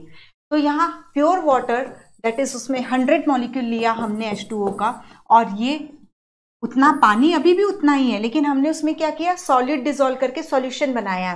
तो सॉल्यूशन की एनर्जी जो होगी डेफिनेटली प्योर वाटर से, क्योंकि 100 वाटर मॉलिक्यूल की काइनेटिक एनर्जी को काउंट कर रहे थे हम मूवमेंट के लिए kinetic energy. Water potential is the energy, potential energy of water. तो अब इस वाटर को मतलब वाटर पोटेंशियल हम उस वाटर की मूवमेंट के रिलेशन में ही पढ़ते हैं। तो अब हमारे पास यहाँ 100 मॉलिक्यूल में काइनेटिक एनर्जी को देखना होगा और यहाँ 75 मॉलिक्यूल में देखना होगा। तो इसकी एनर्जी जो होगी वो हाई होगी और इसकी एनर्जी जो होगी वो लो होगी, क्योंकि 25 वाटर मॉलिक्यूल जो है वो सॉल्यूट के साथ बाइंड हो गए हैं। अब जब हमने प्योर वाटर का वाटर पोटेंशियल 0 ले लिया तो ऑब्वियसली सॉल्यूशन का किधर जाएगा, सॉल्यूशन का नेगेटिव हो जाएगा, ठीक है ना। प्योर वाटर का वाटर पोटेंशियल हमने normal temperature and atmospheric pressure पर 0 लिया है, तो हमने देखा सॉल्यूशन में पूरे वाटर मॉलिक्यूल फ्री नहीं थे, उसकी एनर्जी जो है लो हुई। तो किसी भी सॉल्यूशन की वाटर पोटेंशियल जो होती है हमेशा नेगेटिव वैल्यू होती है। प्योर वाटर की 0 लोगे, that is pure water, that is only H2O। H2O के साथ कोई सॉल्यूट आपने डाल दिया तो डेफिनेटली वो सॉल्यूशन बन गया, तो सॉल्यूशन की एनर्जी जो होती है वो लो होती है। अब हमने लिया ये एक प्योर वाटर का 0, एक सॉल्यूशन 1 का लिया हमने -5 और सॉल्यूशन 2 का लिया हमने -10, ठीक है। तो वाटर मॉलिक्यूल की मूवमेंट कहाँ से कहाँ देखने को मिलेगी हमें, ये वाटर यहाँ पे भी जाएगा, यहाँ पे भी जाएगा। अब इन दोनों को बस यदि इसको और इसको कंपेयर करें तो वाटर की मूवमेंट जो होगी हाई वाटर पोटेंशियल से लो वाटर पोटेंशियल की हो जाएगी, मोर नेगेटिव यानी मोर लो, ठीक है, मोर नेगेटिव। अब मैं एक -20 कर देती हूँ, ये थर्ड सॉल्यूशन है, तो इसकी मूवमेंट यहाँ से यहाँ होगी। जब कभी भी हम दो डिफरेंट सॉल्यूशन को सेपरेट करते हैं तो वाटर मॉलिक्यूल की मूवमेंट हमेशा हाई वाटर पोटेंशियल से लो वाटर पोटेंशियल की ओर होगी। मोर नेगेटिव यानी लेस एनर्जी, -5 की एनर्जी ज़्यादा है, -5 वाले सॉल्यूशन का वाटर पोटेंशियल ज़्यादा है एज कंपेयर टू -10 वाले से। -10 वाटर पोटेंशियल ज़्यादा है -20 वाले से, ठीक है। तो हमेशा जब कभी भी हम वाटर पोटेंशियल की कॉन्सेप्ट पढ़ते हैं तो क्वेश्चन एक ये है कि सेल में 3 सेल को एक दूसरे से नेबर बना दिया जाएगा, उनको जोड़ दिया जाएगा। अब बताओ कि वाटर की मूवमेंट किस डायरेक्शन में होगी, तो आपको सिंपल कैलकुलेट करना होगा। सॉल्यूशन का हमेशा नेगेटिव होता है और वाटर का प्योर होता है, तो जिसका वाटर पोटेंशियल जितना ज़्यादा होगा यानी लेस नेगेटिव यानी ज़्यादा वाटर पोटेंशियल, मोर नेगेटिव यानी less water potential, less energy, ठीक है। अब जब ये वाटर पोटेंशियल की बात करते हैं हम, तो हम वाटर पोटेंशियल जब हम वाटर पोटेंशियल की बात करते हैं तो water potential Sai S plus psi P, ठीक है, प्लांट के रिलेशन में बात हो रही है। तो ये जब हम मतलब ये एक वाटर था, ठीक है, 100 मॉलिक्यूल, और यहीं पे ले लिया सॉल्यूशन, इसी का ही इतने ही मॉलिक्यूल का, इतने ही अमाउंट के वाटर का, इतने मिलीलीटर वाटर का हमने सॉल्यूशन बना लिया। तो इसका तो कितना था, 0 था, लेकिन जब हमने इसको सॉल्यूशन में कन्वर्ट कर दिया तो इसका साई कितना होगा, इसका वाटर पोटेंशियल कितना होगा, जितना इसका सॉलिड पोटेंशियल होगा, ठीक है। जितना हमने मतलब इसके वाटर पोटेंशियल सॉल्यूशन बनने में जितना रिड्यूस हुआ वही उसका वाटर पोटेंशियल है। वाटर पोटेंशियल क्यों रिड्यूस हुआ, क्योंकि हमने सॉलिड डिसॉल्व किया। इसलिए हम बोलते हैं किसी भी सॉल्यूशन का जो वाटर पोटेंशियल होता है उसके सॉलिड पोटेंशियल की इक्वल होता है standard condition, that is normal temperature and atmospheric pressure पे। अब यहाँ पर एक चीज और है, यदि हम जब कभी भी प्रेशर इंक्रीज करते हैं तो प्रेशर जो है फ्री एनर्जी को इंक्रीज करता है। Free energy that is energy available to do work वाली बात हो जाती है। दैट इज यदि हम प्रेशर इंक्रीज कर रहे हैं, हमने सॉलिड तो डिसॉल्व की है जिसने सॉल्यूशन का वाटर पोटेंशियल को रिड्यूस कर दिया, लेकिन यदि हम इसमें प्रेशर अप्लाई कर रहे हैं तो प्रेशर क्या करेगा, वाटर मॉलिक्यूल की पोटेंशियल एनर्जी को इंक्रीज करेगा, दैट इज वाटर पोटेंशियल को इंक्रीज करेगा, ठीक है। तो हमने क्या देखा, जब हम सॉलिड डिसॉल्व करते हैं तो वाटर पोटेंशियल डाउन होता है, लेकिन यदि हम प्रेशर इंक्रीज करते हैं तो वाटर पोटेंशियल अपलिफ्ट होता है, मतलब इंक्रीज हो जाता है। जैसे इसका -5 हो गया था, अब हमने इसमें प्रेशर लगा दिया तो ये -3 -2 यानी वाटर पोटेंशियल इसका बढ़ना चालू हो गया। सॉल्यूशन पर यदि प्रेशर लगाते हैं तो वाटर पोटेंशियल बढ़ जाता है, क्योंकि प्रेशर जो है फ्री एनर्जी को इंक्रीज करता है। ओके, अब हाँ एक चीज और थी, अब यहाँ पर दूसरा एक तो हमने देख लिया, दैट इज सॉलिड पोटेंशियल। तो सॉलिड पोटेंशियल जो क्या होगा, हमेशा पॉजिटिव होगा कि नेगेटिव होगा कि 0 होगा, सॉलिड पोटेंशियल हमेशा नेगेटिव होगा, क्योंकि प्योर वाटर का वाटर पोटेंशियल हमने 0 रखा हुआ है, ठीक है। तो ये हमने देखा, एक वाटर पोटेंशियल देखा जिसको हमने साई से लिखा, फिर हमने सॉलिड पोटेंशियल लिया जो कि हमेशा नेगेटिव वैल्यू होगा। अब तीसरा हम लेते हैं Sai P, that is pressure potential. अब सिंपल आप इमेजिन करिए, ये एक सेल है, ये सेल की वॉल है और ये सेल मेम्ब्रेन है, ठीक है, ये न्यूक्लियस हो गया और ये मतलब साइटोप्लाज्म भरा हुआ है, ठीक है। अब मैं इसको पानी में रख देती हूँ, ये है वाटर में रख दिया मैंने इसको, ठीक है, ये प्योर वाटर में रखा है। क्या इसका जो है सपोज ये प्रोटोप्लाज्म है, तो प्रोटोप्लाज्म हमने क्या बोला कि पानी होता है और उसमें सॉलिड डिसॉल्व होते हैं, तो यानी कुल मिलाकर के सॉल्यूशन ही हुआ। सॉल्यूशन का वाटर पोटेंशियल हमेशा नेगेटिव वैल्यू होगा, तो इसका हाई वाटर पोटेंशियल है और इसका लो वाटर पोटेंशियल है, तो वाटर की मूवमेंट होगी, ठीक है। पानी कम वाटर पोटेंशियल, एनर्जी ग्रेडियंट है भाई, चलो हम बराबर कर देते हैं, तो वो अंदर जाना शुरू हुआ, ओके, और अंदर जाएगा तो जो प्रोटोप्लाज्म है वो एक्सपांड होगा, उसका वॉल्यूम बढ़ेगा, वो एक्सपांड होगा, तो ये जो है ये प्रेशर लगाएगा सेल वॉल पर, ठीक है। तो ये जो प्रेशर लगा रहा है सेल वॉल पर, वही जो है प्रेशर पोटेंशियल है। तो एंडोऑस्मोसिस आप लोगों ने पढ़ा हुआ है, हालांकि मतलब अच्छे से मालूम है। तो एंडोऑस्मोसिस होने पर क्या होगा, प्रोटोप्लाज्म एक्सपांड हो रहा है और जो वो प्रेशर लगा रहा है सेल वॉल पर, उसी को हम प्रेशर पोटेंशियल कह रहे हैं। तो प्रेशर पोटेंशियल में क्या हो रहा है, ये प्रेशर पोटेंशियल इसका इंक्रीज हो रहा है, ठीक है, बढ़ा रहा है। पहले कोई प्रेशर पोटेंशियल नहीं था, फिर वो पानी के अंदर आने के कारण बढ़ा, तो प्रेशर पोटेंशियल जो होता है वो हमेशा पॉजिटिव वैल्यू होती है, हमेशा नहीं, वो जनरली पॉजिटिव वैल्यू होती है। लेकिन जो प्लाज्मोलाइज सेल होती हैं उनका प्रेशर पोटेंशियल जो होता है वो नेगेटिव वैल्यू होती है। जाइलम की स्ट्रक्चर आपको क्लियर है, जाइलम डेड एलिमेंट होते हैं, तो उस जाइलम में जो यदि हम उसका प्रेशर पोटेंशियल देखें तो 2 मेगापास्कल होता है, -2 मेगापास्कल होता है। तो सॉलिड पोटेंशियल के लिए तो ब्लाइंडली हमने कह दिया कि वो हमेशा नेगेटिव वैल्यू होगा, लेकिन प्रेशर पोटेंशियल के केस में इधर उधर है कि सेल टर्जिड है तो पॉजिटिव होगा, सेल फ्लैसिड है तो प्रेशर पोटेंशियल 0 होगा, सेल प्लाज्मोलाइज्ड है या उसके अंदर प्रोटोप्लाज्म है ही नहीं, जो जाइलम के केस में हम देखेंगे, तो उसका नेगेटिव प्रेशर पोटेंशियल होगा। तो 3 condition, turgid positive pressure potential, flaccid 0 and plasmolysed negative pressure potential, ठीक है, क्योंकि अब प्लाज्मोलाइज्ड है। प्लाज्मोलाइज्ड में क्या होता है, ये सेल है और ये प्रोटोप्लास्ट श्रिंक हो चुका है, वॉल से छूट चुका है, तो वो तो कोई प्रेशर ही नहीं लगा रहा है, ठीक है, that is negative pressure potential हो गया। अब हम इसको पढ़ते जाते हैं, ठीक है। ये अब उसके बाद हम बात करेंगे फ्लैसिड, टर्जिड एंड उसकी वाटर मॉलिक्यूल। एक मिनट, इस कॉन्सेप्ट को भी हम यहीं पे क्लियर कर लेते हैं, ठीक है, फिर एक वो देख लेंगे। अब जैसे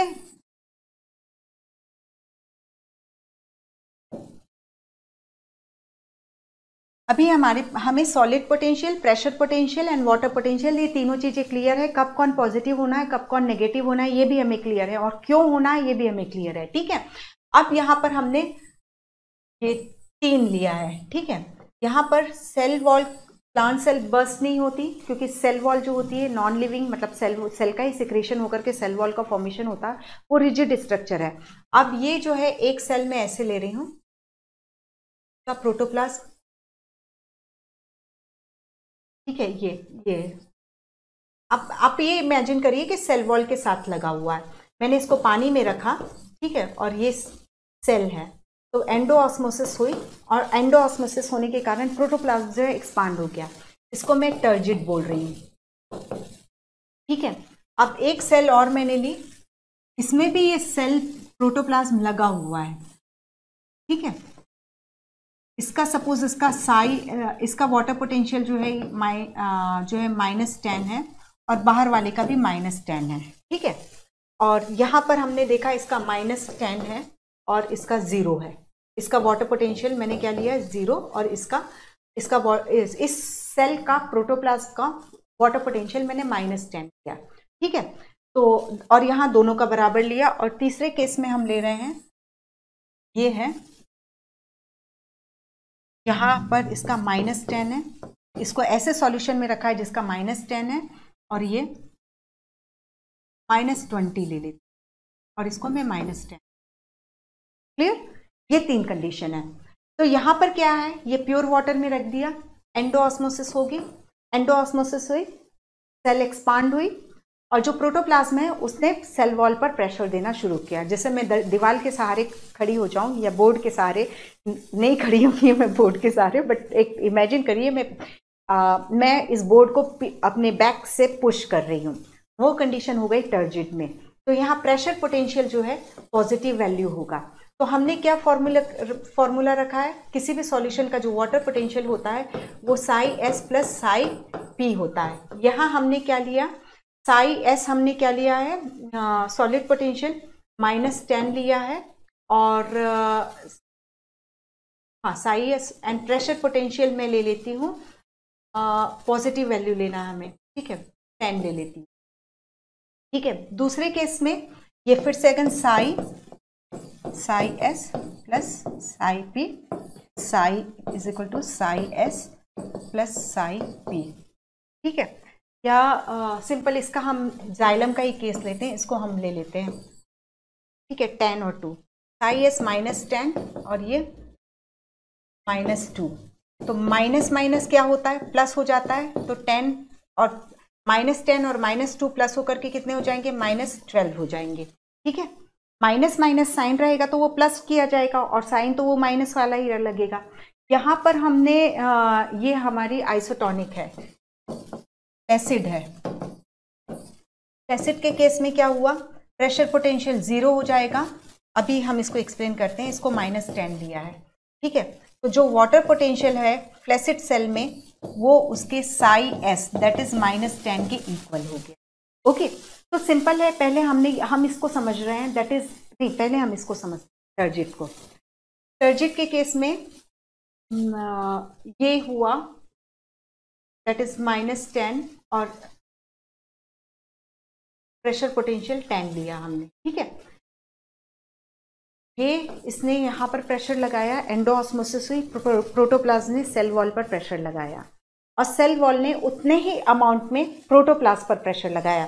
मैं दीवार को धक्का दूं तो उतना ही प्रेशर तो मुझे भी अपनी बैक पर फील होगा ना। एक्शन हर एक एक्शन के अगेंस्ट रिएक्शन होती है, जो वाली बात होती है कि मैंने दीवार पर धक्का लगा रही हूँ, दीवार को पुश कर रही हूँ, तो उतना ही प्रेशर मेरे बैक पे आएगा। सेम प्रोटोप्लाज्म ने इस पे इतना धक्का लगाया, इसने भी इतना धक्का लगाया।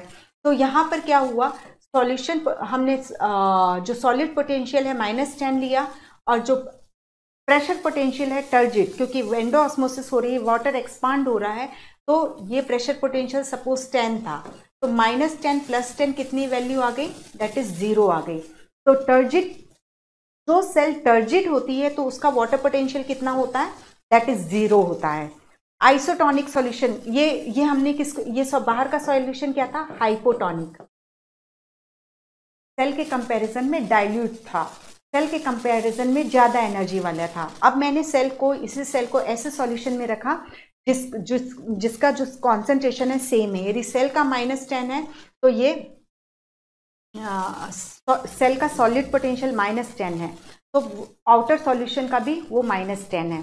तो इस केस में ये केस ऐसा है कि मैं दीवार के सहारे खड़ी हूँ, लेकिन दीवार पर मैं कोई प्रेशर नहीं लगाऊंगी। तो जब मैं नहीं लगाऊंगी तो दीवार भी मेरे ऊपर कोई प्रेशर नहीं लगाएगी। तो ये स्टेट जब ना ही टर्जिडिटी है, ना ही सेल श्रिंक हो रही है, लेकिन प्रोटोप्लाज्म, मतलब जो प्रोटोप्लाज्म है पूरे सेल वॉल से लगा हुआ है, बट सेल वॉल पर कोई प्रेशर नहीं लगा रहा है, कोई प्रेशर नहीं लगा रहा है, यानी प्रेशर पोटेंशियल की वैल्यू क्या हुई, 0 हुई। इसका एक सॉलिड पोटेंशियल तो है -10, ठीक है।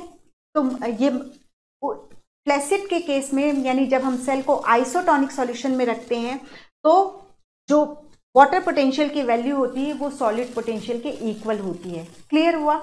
यहाँ तो 10 का प्रेशर पोटेंशियल लग रहा था, यहाँ खड़ा है, दोनों एक ऐसे खड़े हैं, लेकिन दोनों एक दूसरे पर कोई प्रेशर नहीं लगा रहे। दैट इज प्रेशर पोटेंशियल की वैल्यू आइसोटोनिक सॉल्यूशन पे रखने पर, सेल को आइसोटोनिक पे सॉल्यूशन में रखने पर सेल का जो प्रेशर पोटेंशियल होता है वो 0 होता है। तो उस केस में जब कभी भी सेल फ्लैसिड स्टेट में है, तो यानी उसका वाटर पोटेंशियल जो होता है उसके सॉलिड पोटेंशियल के इक्वल हो जाता है। चौथा केस है, यहाँ पर सेल प्रोटोप्लास्ट श्रिंक हो गया, तो दैट इज प्रेशर पोटेंशियल की वैल्यू जो है नेगेटिव हो गई, ठीक है। प्रेशर पोटेंशियल की वैल्यू जो है वो नेगेटिव हो गई, तो यहाँ साई की वैल्यू हम -10 लेकर के सभी में चल रहे थे, उसकी -2 हो गई, जैसे जाइलम का एग्जाम्पल दिया, तो माइनस दैट इज -12 उसका वाटर पोटेंशियल हो जाएगा। सेल का वाटर पोटेंशियल जो है वो -12 हो जाएगा। तो बिल्कुल इन शॉर्ट हम देखते हैं, जब सेल टर्जिड होती है तो इस केस में हमने देखा था दैट इज 0 हो जाता है।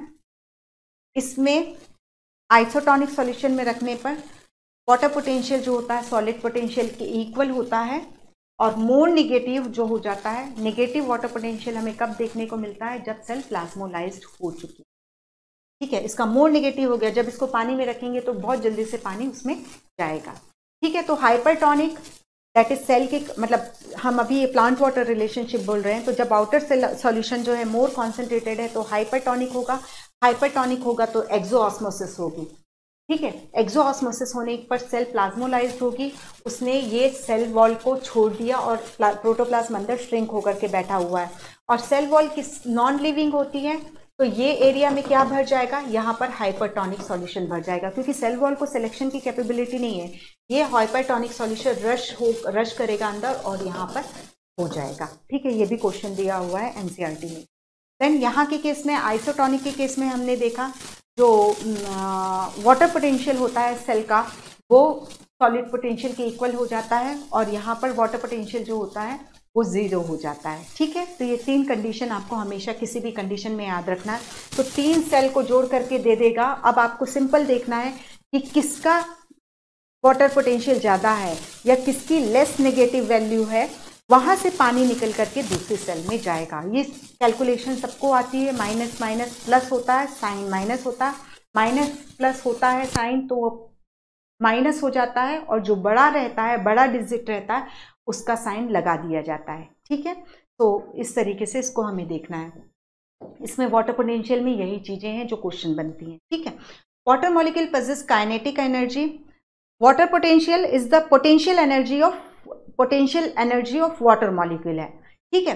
लेकिन जब कभी भी ये जब कन्वर्ट होगी तो ये पोटेंशियल एनर्जी जब एक जगह रुका हुआ है तब तो पोटेंशियल एनर्जी है, मूव कर रहा है तो क्या काइनेटिक एनर्जी है, ठीक है। तो वाटर मॉलिक्यूल पजेस जब मूवमेंट करेगा तो काइनेटिक एनर्जी के कारण। In liquid and gaseous form they are in random motion that is both in rapid and constant. तो सिंपल सा है, इसको आप ऐसे देखिए, यदि एक बच्चे को खिला पिला दिया तो वो तब तक उछलता कूदता रहता है जब तक उस मतलब एनर्जी है, जैसी एनर्जी खत्म हुई जाके चुपचाप सो जाता है। वही चीजें सब जगह चलती हैं, ठीक है। तो in liquid and gaseous form they are in random motion, kinetic energy है भैया, वो मूव करते रहेंगे, ठीक है। That is both rapid and constant. The greater the concentration of water in a system the greater its, जितना ज्यादा water molecule होगा उतनी ही ज्यादा उसकी काइनेटिक एनर्जी होगी।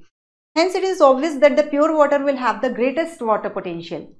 If two systems containing water are in contact, random movement of water molecule will result in net movement of water molecule from a region of its higher concentration, high energy or higher water molecule का higher concentration से lower concentration. जैसे 100 और 75 तो energy gradient के according movement होगी. Water potential is denoted by the Greek symbol psi और express किया जाता है पास्कल में। Bye convention the water potential of pure water at standard temperature which is not under any pressure, यानी standard सी level पर atmospheric pressure में count किया जाता है तो इसे जीरो माना जाता है। The more the solid molecule the lower is the solid potential, ठीक है। सिंपल है, सॉलिड पोटेंशियल आप जितना सॉलिड डिजोल्व करते जाओगे वाटर उस सॉल्यूशन का वाटर पोटेंशियल उतना ही डाउन जाता है। For a solution at atmospheric pressure water potential of a solution is equal to solid potential के इक्वल होगा, ठीक है। स्टैंडर्ड कंडीशन पर एटमॉस्फेरिक प्रेशर पर किसी सॉल्यूशन का वाटर पोटेंशियल उसके सॉलिड पोटेंशियल के बराबर होता है, ठीक है।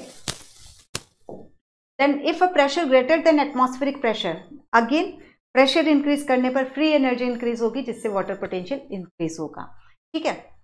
Pure water or its water potential increases because pressure increases free energy. It is equivalent to pumping water from one place to another. Can you think of any system in our body where pressure is built up? Simple, जब filtrate, excretory system पढ़ते हो यही चीज हम देखते हैं वहां पर। Then pressure can build up in a plant system when water enter a plant cell due to diffusion causing a pressure built up against the cell wall. It makes the cell turgid. This increases the pressure potential.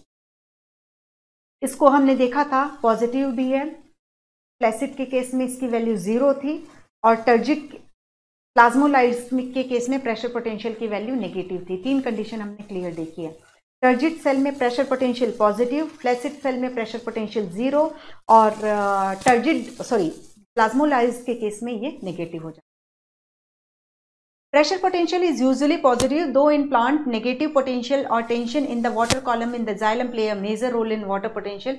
Water transport up a stem. हम देखेंगे कि pressure potential कैसे काम करेगा। Pressure potential is denoted by psi p.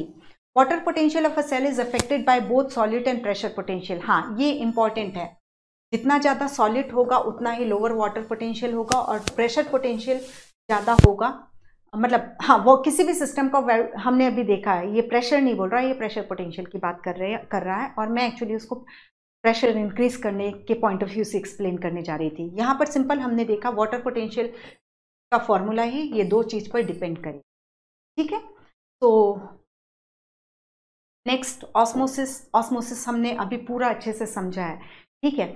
Osmosis में हम जिसको solid potential बोल रहे थे उसको हम ऑस्मोटिक प्रेशर बोलते हैं, क्योंकि हमने एक स्टैंडर्ड कंडीशन पर वाटर का वाटर पोटेंशियल 0 लिया है तो सॉलिड पोटेंशियल नेगेटिव होता है, जबकि ऑस्मोटिक पोटेंशियल जो होता है वो डिफ्यूजन प्रेशर डेफिसिट के रिलेशन में एक्सप्लेन किया जाता है। तो ऑस्मोटिक पोटेंशियल कुछ नहीं, सॉलिड पोटेंशियल ही होता है, लेकिन सॉलिड पोटेंशियल का साइन नेगेटिव होता है और ऑस्मोटिक पोटेंशियल का पॉजिटिव होता है, ठीक है। तो अभी एक चीज ये है कि अब डीपीडी कॉन्सेप्ट ही यूज नहीं हुई है एनसीईआरटी में, but DPD diffusion pressure deficit, diffusion pressure में आई कमी जो होती है that is OP minus TP. TP is nothing बल्कि साई पी है, ठीक है, और ओपी इज नथिंग बल्कि साई एस है। साई एस नेगेटिव होता है, ओपी जो है पॉजिटिव वैल्यू को करता है, क्योंकि वहां पर वाटर पोटेंशियल हम हाई टू लो की ओर मूव कर रहे हैं, डिफ्यूजन प्रेशर में कमी, दो सॉल्यूशन है, एक ये है और एक ये है, इसका डीपीडी 10 है और इसका डीपीडी 5 है, तो किसकी एनर्जी ज़्यादा है? इसके डिफ्यूजन प्रेशर डीपीडी इसका 10 है, तो इसमें ज़्यादा एनर्जी की कमी आई है ना, इसकी लो एनर्जी हुई, और इसका डिफ्यूजन प्रेशर में डेफिसिट कम हुआ है, तो ये हाई एनर्जी है। तो वाटर की मूवमेंट डीपीडी के अकॉर्डिंग कहाँ से होती है? हाई डीपीडी से लो डीपीडी की ओर होती, सॉरी लो डीपीडी, ये गलत है, लो डीपीडी से हाई डीपीडी की ओर, क्योंकि इसमें हाई एनर्जी और इसमें लो एनर्जी है। जबकि वाटर पोटेंशियल के केस में हमने क्या दिखा है? वाटर पोटेंशियल जो है हाई टू लो, ओके, क्योंकि यहाँ तो deficit word, diffusion pressure deficit, कमी की ही बात कर रहा है कि कितना कम है, इसका कितना कम है? 10 है, और इसका कितनी कमी आई? इसमें से 5 कमी आई है, तो ये हाई एनर्जी और ये लो एनर्जी है। वाटर पोटेंशियल सीधी कॉन्सेप्ट है, हाई एनर्जी से लो एनर्जी, ठीक है। तो डिफ्यूजन टर्म को समझिए, डिफ्यूजन प्रेशर डेफिसिट, एनर्जी में कितनी कमी आई, जिसका डीपीडी जितना हाई होगा उसमें उतनी ही कम एनर्जी होगी, और जिसका वाटर पोटेंशियल जितना हाई होगा उसकी ज़्यादा उतनी ही एनर्जी होगी, okay. The plant cell is surrounded by a cell membrane and a cell wall.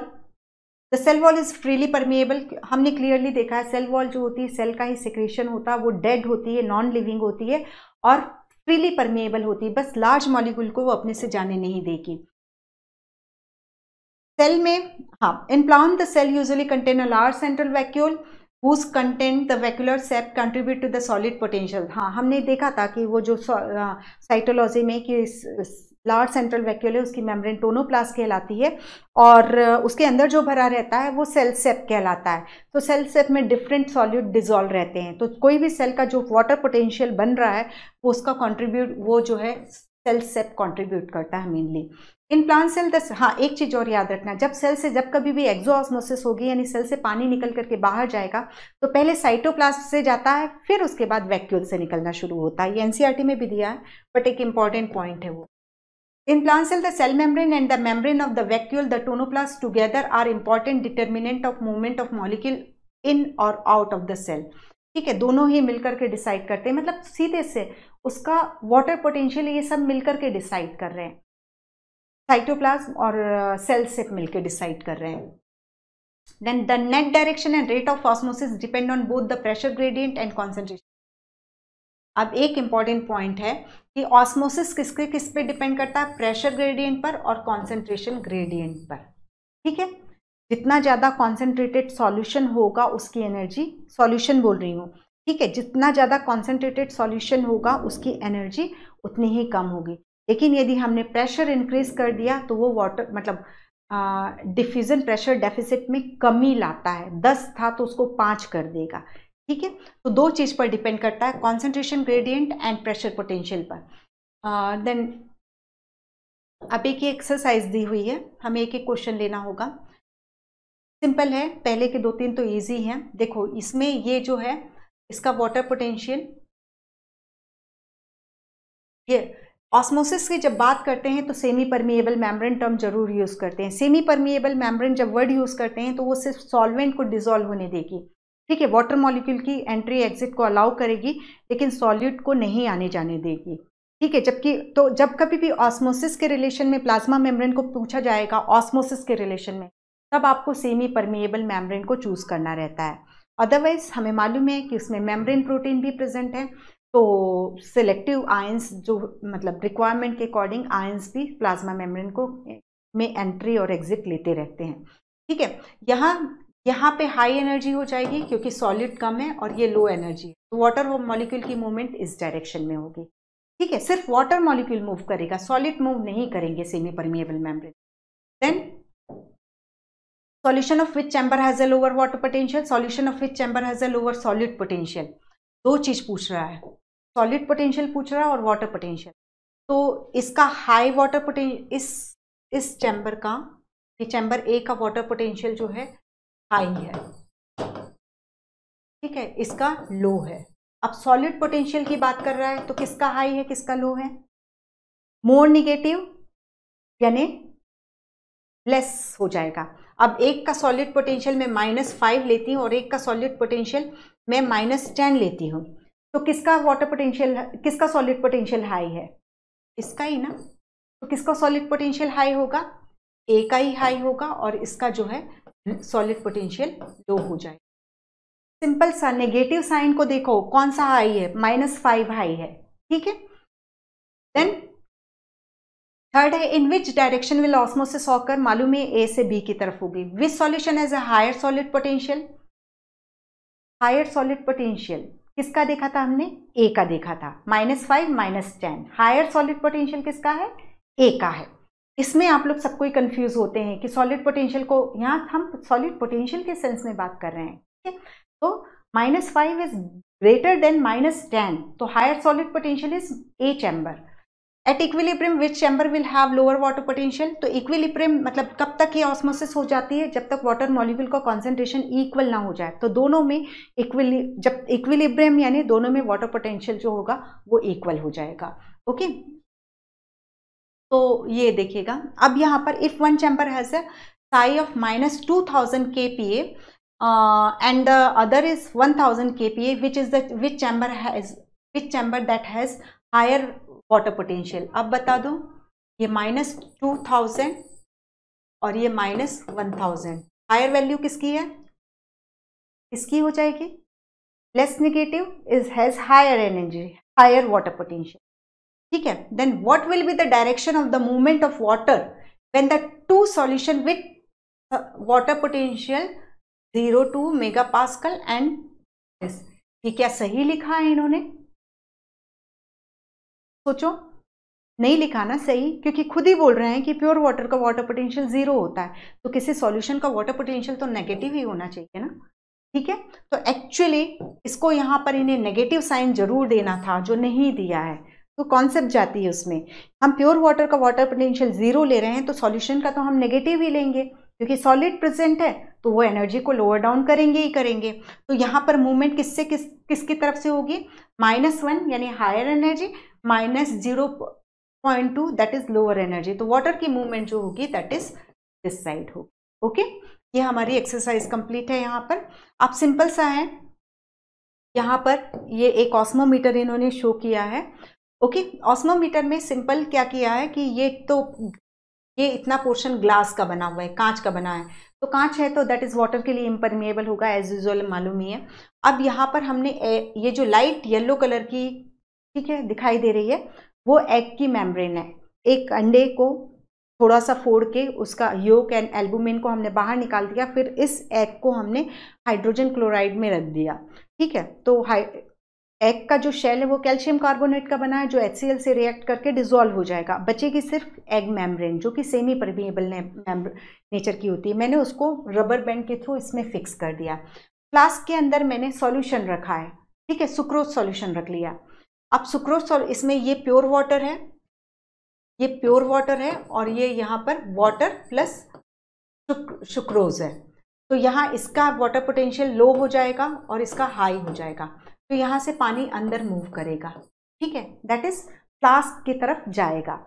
अब फ्लास्क में जाएगा तो ये जो है तो मैं और कर लेती हूँ, तो जब अंदर होगा तो ये पानी का लेवल ऊपर जाएगा, क्योंकि एंडोऑस्मोसिस हो रही है, वाटर का कॉन्सेंट्रेशन, वाटर का वॉल्यूम बढ़ रहा है, तो ये लेवल ऊपर जाएगा। अब मान लो इतना ऊपर गया, ठीक है, मैं नहीं चाहती कि ये लेवल ऊपर जाए, तो मैं क्या करूँगी? पिस्टन से उसमें प्रेशर लगाऊंगी। पिस्टन से प्रेशर लगाऊंगी तो क्या होगा? एंडोऑस्मोसिस, मतलब उसको वापस से ये करूंगी तो वाटर की क्या देखा हमने? प्रेशर। जब हम प्रेशर इंक्रीज करते हैं तो फ्री एनर्जी इंक्रीज होती है, दैट इज वाटर, जो कि वाटर पोटेंशियल को मतलब that is water potential increase हो जाता है, ठीक है। तो हमने इसको उतना बढ़ा और उसको प्रेशर लगा करके फिर उसको पुराने लेवल पे लेकर के आ जाते हैं। तो प्रेशर लगाने पर वाटर पोटेंशियल इंक्रीज होता है, और वाटर पोटेंशियल इंक्रीज होता है तो फिर से वही चीज हो गई, और जो लेवल है हम उसको वहां की वापस से वहीं की वहीं ले आते हैं, ठीक है। तो सिंपल ये जो है, और ये जो प्रेशर लगा रहे हैं यही ऑस्मोटिक प्रेशर है। Osmotic pressure positive value, osmotic potential negative value. Osmotic potential is nothing, it is solid potential, ठीक है। तो इतना हमने देखा। अब osmotic pressure is equivalent to osmotic potential, negative sign जो है अपोजिट है, ऑस्मोटिक प्रेशर पॉजिटिव और ऑस्मोटिक पोटेंशियल नेगेटिव। वो जो पीछे वाली इमेज हमने देखी वो सिर्फ यही बताना चाहते थे कि प्रेशर बढ़ाने पर वाटर पोटेंशियल इंक्रीज होता है, और हम एंडो ऑस्मोसिस को, यदि हमने एक सेल को सेपरेट किया है या एक सिस्टम को सेपरेट किया है प्योर वाटर से, तो भी हम एंडो ऑस्मोसिस को रोक सकते हैं वाया प्रेशर को इंक्रीज करके। ठीक है, उसको दिखाने का उनका सिर्फ ऑब्जेक्टिव जो था वो सिर्फ इतना ही था। Then osmotic pressure is the positive pressure, osmotic positive pressure while osmotic potential is negative. कई बार कर चुके हैं। प्लाज्मोलिसिस, ये भी हमें मालूम है, ये हम पूरा देख चुके हैं। ठीक है, वाटर मूव आउट, हाँ ये जो पॉइंट मैंने आपको बता ही दिया था कि पहले साइटोप्लाज्म से पानी निकलेगा, उसके बाद जो पानी निकलता है वो फिर वैक्यूल से निकलता है। देन यही तीनों कंडीशन है, फिर से रिकॉल ले लेते हैं हम। ये हो गया टर्जिड। टर्जिड में क्या होता है, pressure potential positive value show करता है, यहाँ पर प्रेशर पोटेंशियल 0 हो जाता है, यहाँ पर माइनस हो जाता है। ठीक है, ये इसमें प्रेशर लगाएगा, सेल वॉल प्रोटोप्लाज्म पर प्रेशर लगाएगी। यहाँ दोनों हैं साथ साथ, लेकिन दोनों एक दूसरे पर कोई प्रेशर नहीं लगा रहे हैं। ये आइसोटोनिक हो गया, ये हाइपोटोनिक सॉल्यूशन में रखा गया है, और इसको हमने हाइपरटोनिक में रखा हुआ है। ठीक है, जब ये हाइपरटोनिक में रखा तो वाटर एग्जिट किया, तो प्रोटोप्लाज्म श्रिंक हुआ, इस एरिया में क्या भर गया, हाइपरटोनिक सॉल्यूशन भर गया। तो जब कभी भी एंडो ऑस्मोसिस होती है तो किसकी वैल्यू इंक्रीज होती है, सॉलिड पोटेंशियल तो जो है वो तो है ही, हम तो वाटर की बात कर रहे हैं, वाटर ऑस्मोसिस की बात करते हैं तो केवल वाटर मॉलिक्यूल की मूवमेंट की बात करते हैं, तो सॉलिड पोटेंशियल तो जो है वो तो रहेगा ही रहेगा।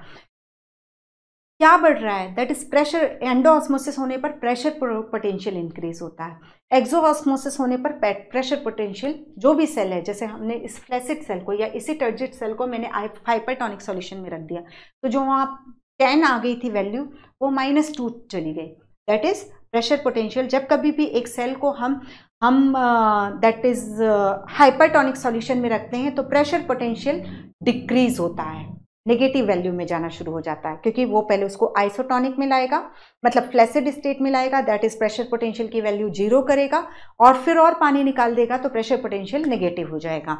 ओके, ये बता ही चुकी हूँ। What occupy the space between the cell wall and the shrunken protoplasm in the plasmolized cell, that is hypertonic solution आ जाएगा।